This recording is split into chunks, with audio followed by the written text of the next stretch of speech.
One moment, please. I just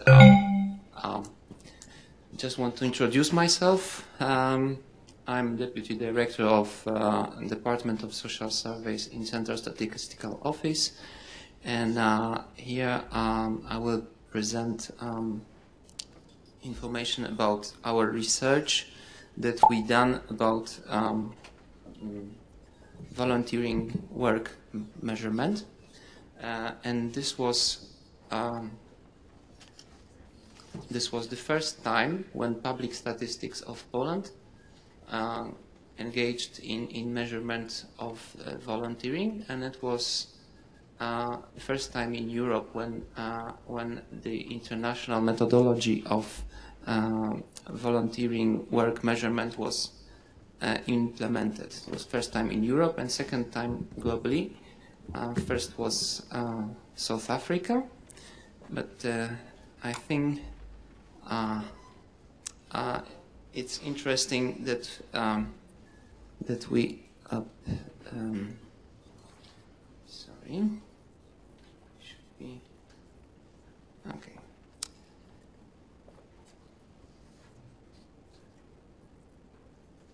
All right.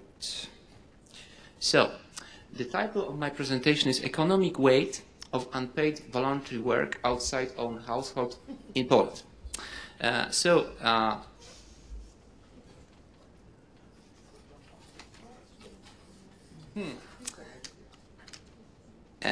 I hope there'll be more fun during that presentation, but I'm happy that there is some at the beginning. So, it's the plan of the presentation includes why is Polish public statistics engaged in volunteering work measurement, then basic features of the research, economic weight of the unpaid work, volume and value, and what part of the society got involved in volunteer work, and further steps. Before I go further with the presentation, I want to give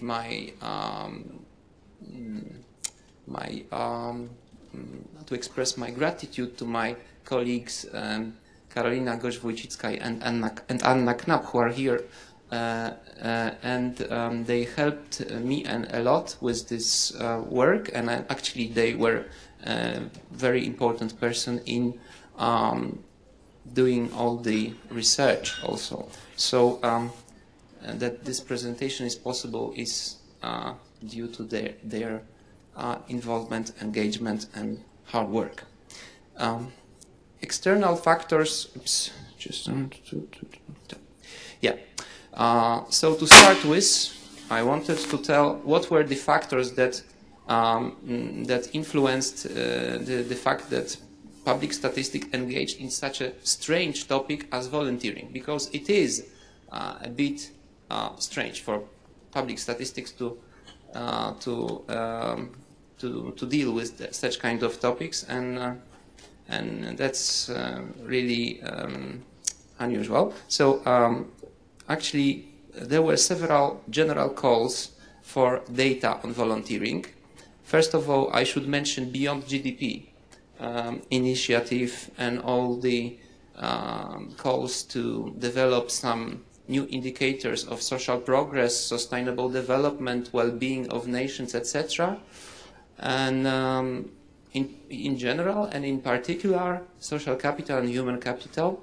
And this kind of calls sometimes pointed to volunteering as one of the assets, social assets that should be measured. It's not measured, and that it brings something important to society, both in social and economic dimension, and therefore it should be researched because it contributes a lot to the well-being of the society.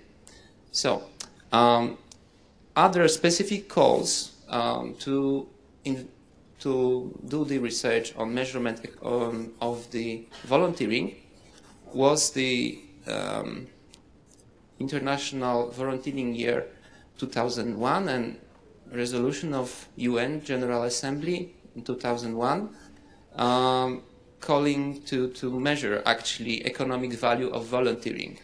Also, there were other calls from UN Secretary General, European Commission, and just recently the EU Council, many of them pointing that there is an obstacle in promotion, in development of the volunteering,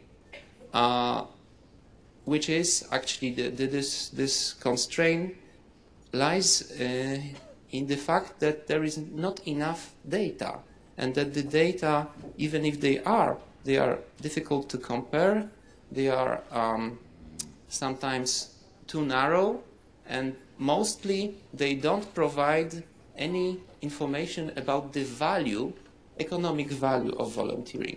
So we wanted to tackle all this. And our social surveys department in the Center of Statistical Office in Poland initiated the research to, actually we started it 2 years ago, and it was for us a part of the strategy for development of the third sector and social capital statistics, because we wanted, in our department, we wanted to measure non-profit sector and social economy and volunteering. Volunteering is important asset, important issue when you want to tell something about non-profit organization or social economy, because it's difficult to measure volunteering only from the side of organization. Asking organizations about volunteering, you can get some answer, but often, and also our data now prove it,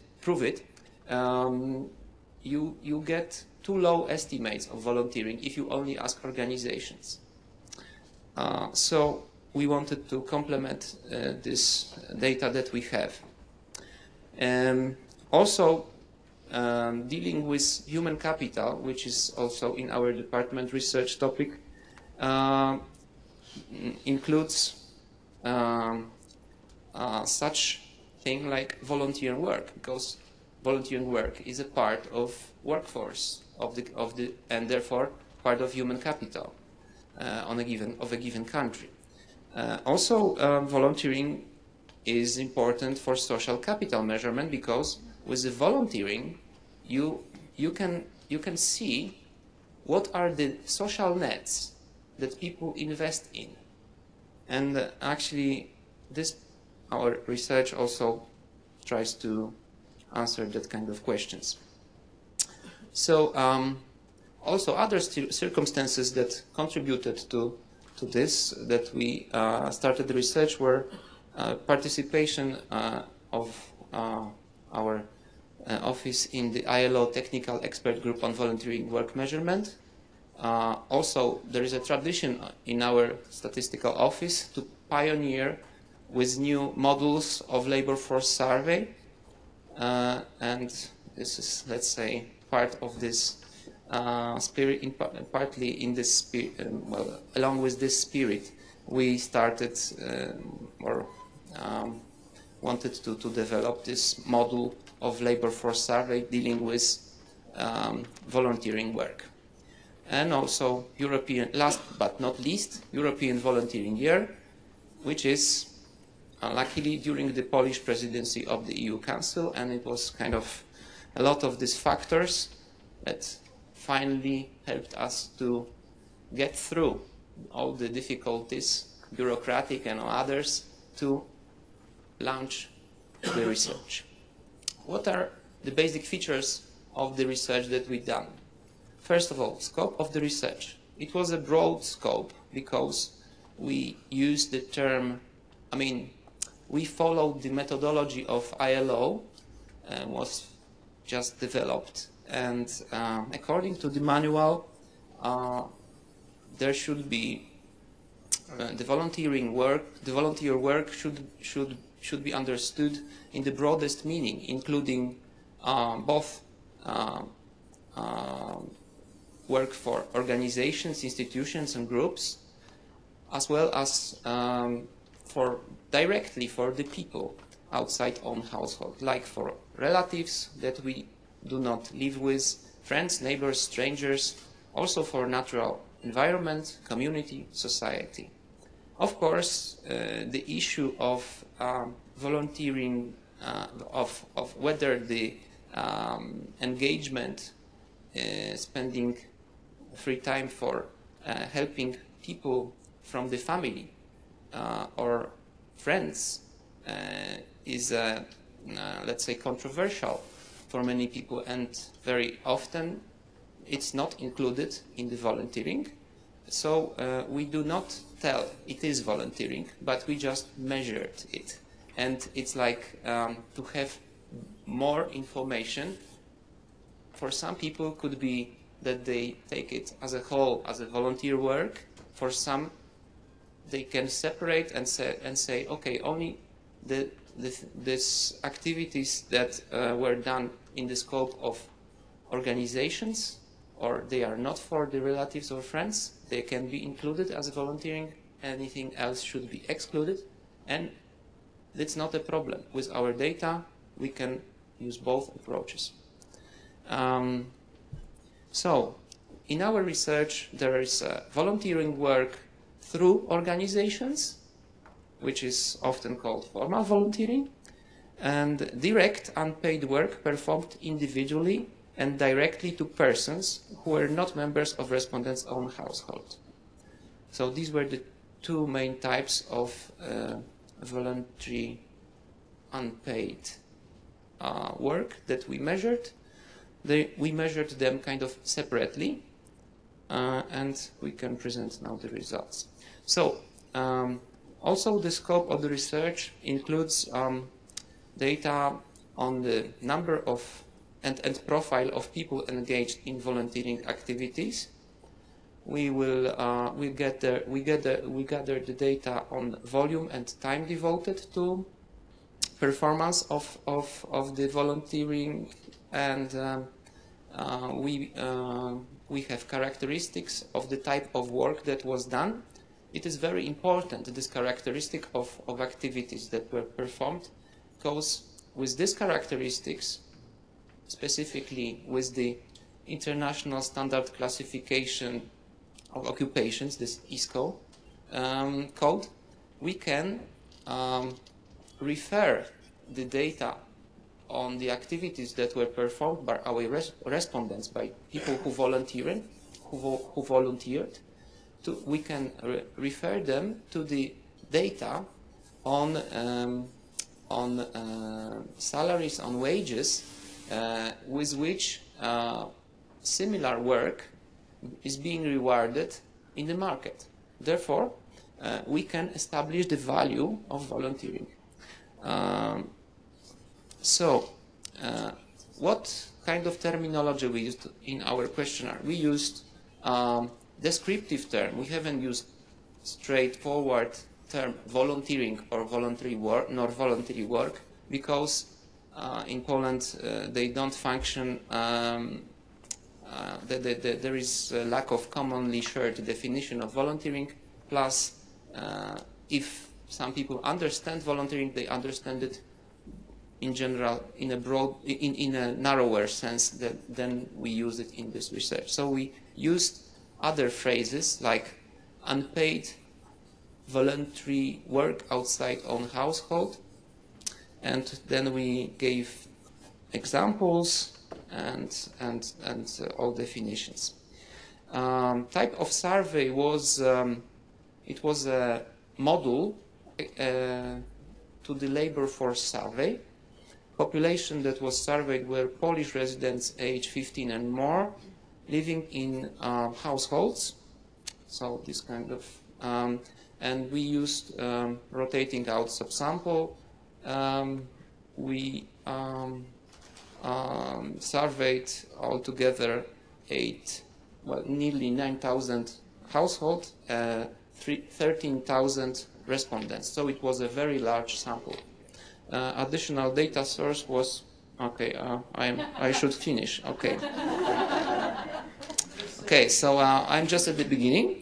Okay, so I will jump to the end then. Right. Okay, some results then. Right. So the field work was done in the first quarter of 2011. Questions referred to 4 weeks before the interview, whether the activities that we asked were performed there, and an extra question referring to the whole year 2010 was asked. Okay, translation of hours of, well, this is technical. Total volume, oh, this is important. Just to show you some results. So we asked about the volume and the value of unpaid voluntary work, and we got the results. And the results are, when we compare the value of volunteer work altogether, this informal and formal, first of all, I should tell about the volume. Volume is this blue bar. It's compared with the labor force paid labor force of the country, paid employment. So it's nearly 11% of the employment in Poland, and it was done this way that the number of hours declared by respondents were transferred into full-time equivalents, and then we know how many jobs were kind of done with the volunteering, and compared to GDP, it tells it's nearly 11%, and the red bar tells us that its value was nearly 3% of GDP. I mean, it's not included in the GDP, but if you compare, then it looks like this. And there we have, here, we have the work performed individually, this which we don't often call volunteering, and the other tells us about this real volunteering in the narrow sense, and this is much smaller, 1.6% of the paid employment in Poland, and 0.6% of GDP. Well, I cannot tell you all this. So maybe I tell you something about sex. Yeah, I see you like it. So volume, value, and sex. This is vast majority of unpaid work time, as well as its monetary value, were contributed by women. 65% of the time and 62% of the value. Women accounted for the majority of direct unpaid work outside their own household and provided significantly more volunteering for religious congregations and organizations. So, informal volunteering plus more or less religious volunteering, these were actually the big spheres where women are most powerful volunteers, and men accounted for the majority share in volunteering time and value for associations, foundations, and similar social organizations, although this majority was not that transparent. What activities are included in the unpaid volunteer work? We asked what kind of activities, what actually people do when they volunteer. So, among activities performed within the unpaid volunteer work outside on household, the largest share corresponds to low-wage occupations. This tells us why there was such a discrepancy between the share in labor paid employment of the country and share of the GDP. Yeah, because this is in general how it works.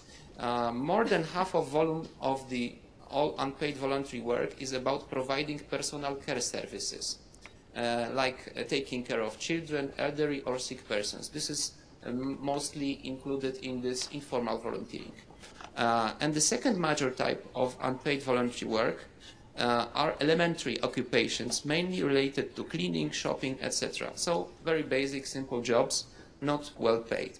And here you see graph showing this 52, and okay. distribution, this I will not tell you, this is too difficult. Okay, what part of society is engaged in the unpaid voluntary work during the last 4 weeks? This is also a bit lighter subject. During 4 weeks preceding the interview, nearly 1/3 of respondents were involved in some unpaid work outside own household, either through organizations or individually. Of course, more were involved in the voluntary work performed individually, as you see, 26%. And for relatives and friends, it was 25%. For strangers, environment, community was 3%. And volunteer work through organizations, this was declared by 10% of the respondents in the previous 4 weeks. So it's not like for the whole year, it's much shorter period. So people recall better, more precisely. So mostly for the non-profit sector, especially in associations, foundations, but also in churches and religious congregations. I'm sorry, Mr. Nowicz, we really have to run because we still need some time for the discussions. The presentation will be also available on the website afterwards. Okay. So I'm really sorry for that. Just slide. Okay. Last slide. Okay. Now, this is, of course, the last one, but let's tell you about further steps that we want to do. We will use this data to calculate non-profit sector satellite accounts and for the social capital analysis. We are preparing a book, and we are determined to organize next wave of the research in 5 years, and do it every 5 years, and it's going to be this as a lasting legacy of European volunteering. Yeah. Thank you very much. Thank you. I'm very happy that you laughed, because it really tells me you heard.